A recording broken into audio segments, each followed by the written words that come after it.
האהבות הראשונות שלי מתוקות, המתוקות האחרונות שלי משונות, לא מבינות שאצלי אהבה זה כבר פסה, בלי נרות וכינורות, או לפחות אני מנסה.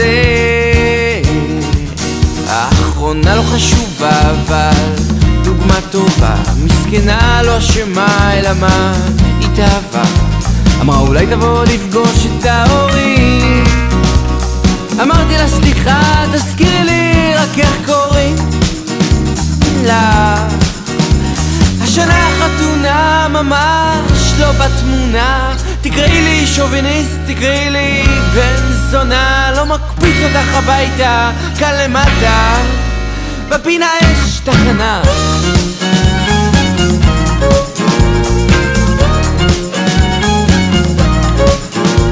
האהבות הראשונות שלי מתוקות, המתוקות האחרונות שלי משחקות, לא מבינות שאצלי אהבה זה כבר פסה, בלי נרות וכינורות, או לפחות אני מנסה.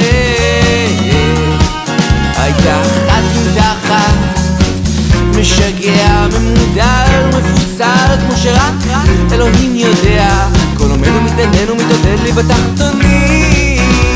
היא אומרת בוא נשכב, רק כמו עכשיו, עם הבגדים.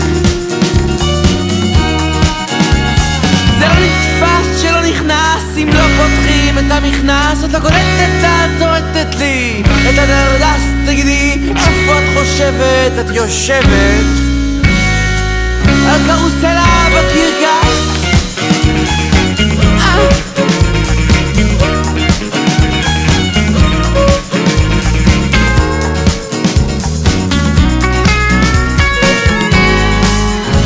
האהבות הראשונות שלי מתוקות, המתוקות האחרונות שלי מציקות, לא מבינות שאצלי אהבה זה כבר פסה, בלי נרות וכינורות, או לפחות אני מנסה.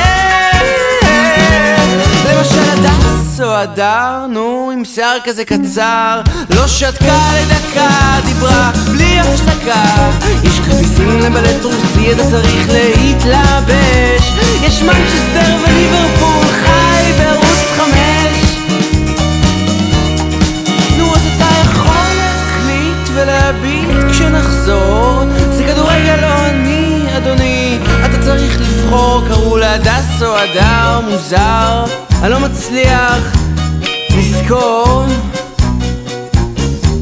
קראו לה... אני לא... רגע, זה לא לחץ. צעקתם חזק מדי.